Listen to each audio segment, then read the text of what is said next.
So, just got back from the junkyard, got a couple of parts here. We got a lot more, a couple throttle bodies and other interior pieces, but main thing we're jumping into today is changing out the dash cluster. So we have a tachometer in Cheyenne, as well as adding this piece right under the steering column, so we don't have all those ugly wires hanging there anymore. So, let's get started.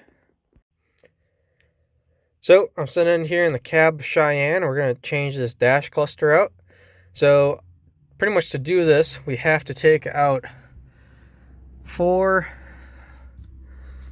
bolts to kind of remove this piece and pry this external piece out of the way,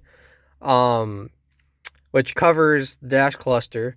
And then the dash cluster has 4 more bolts behind it, and then the dash cluster just pops right out. Then there's a little cable I have to remove so that this actually moves when you shift. And then the only other thing to do there is pop the glass off so that I can get in there and change the odometers over so I have the correct mileage, and then put it all back together.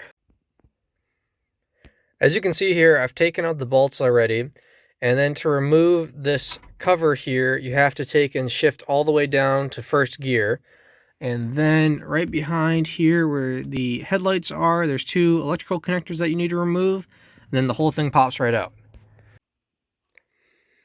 So I tried doing this in the truck itself and videotaping it to show everybody, but I found it a little bit difficult for the camera angle. So I just did it originally, put it back in the truck, and called it good. But now I'm going to take and kind of focus here how to take and change your odometer over when changing dash clusters, because legally you do need to keep the same odometer reading. Now the tools you'll need for this will be a T15 Torx bit screwdriver in my case, a flathead screwdriver, and then you're going to need a 7mm socket and then a 5mm socket as well. So the first thing you're going to want to do is take your Torx and remove this screw, this screw, this screw, and this screw. And what that will do is that this clear piece and then this black backing that you actually see the dials on will separate from the white part in the back here. So let's do that real quick and I'll show you the next step.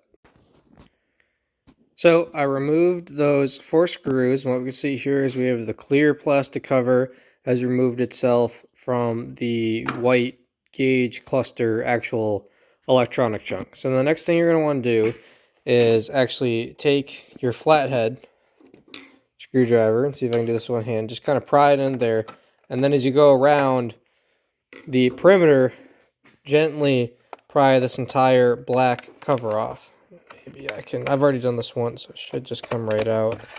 Yeah, it's coming.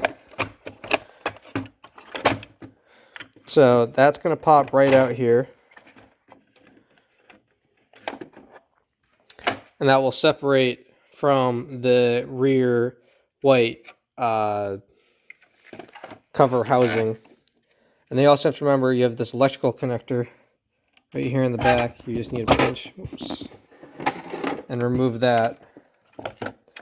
And then that frees up your entire actual gauge setup here. So now that you have the entire dash cluster part, we're going to come over here to this piece right here. And looking on the back, what we have is the odometer and then the trip odometer.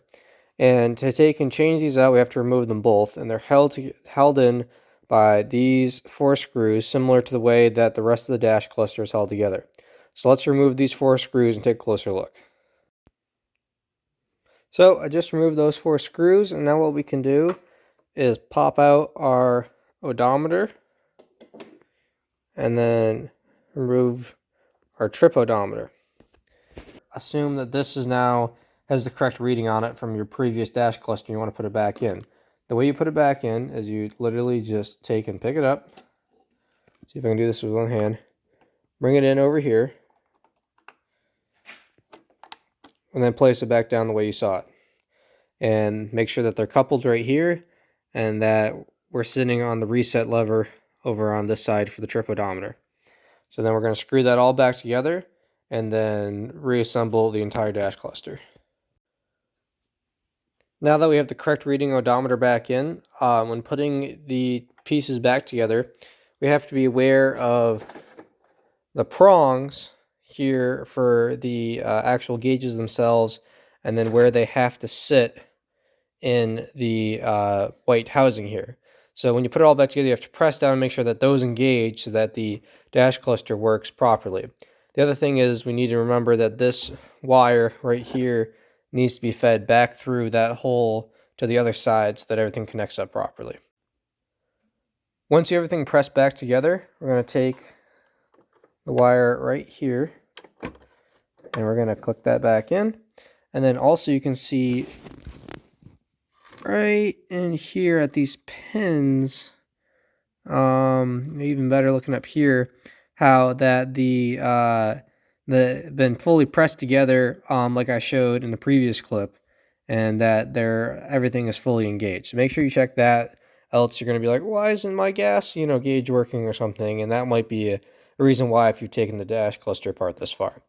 So next thing we're going to do also is we're going to flip this back over. We're going to take the plastic cover and screw that back on, and this is ready to go back into the vehicle.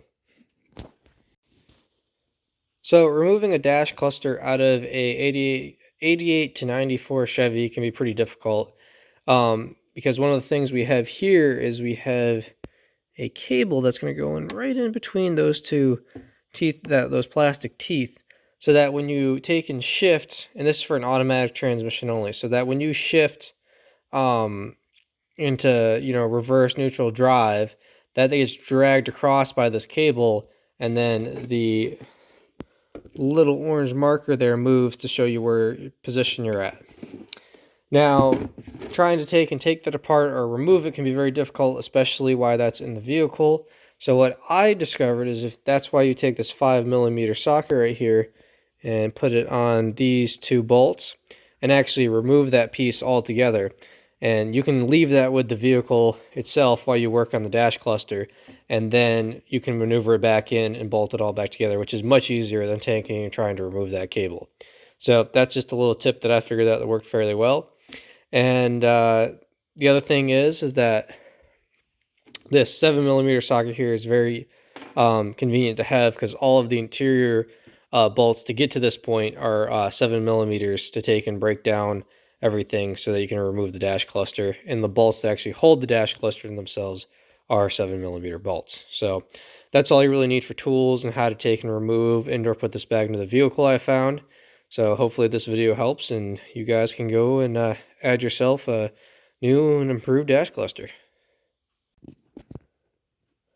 Another cool thing I'd like to point out too is that all of these right here, they're all light bulbs. So if you have a light go out, take this apart the same way, and all these do is they twist out and they're removed, and you just put the new light back in and you're good to go. I think they're like a 192 bulb or something like that. And then the other thing I want to point out too is, since this is a gas truck, you can see right here that says glow plug, and then down here we have fuel filter and other warning lights like that, and or indicator lights if this was being used in a diesel. So that's kind of cool how GM made these all interchangeable gas dash clusters. So I found that kind of interesting. All right, now we got everything back together. We have the proper odometer reading, and we're ready to put this back in the vehicle. All right, got her back and installed. Let's see if she works.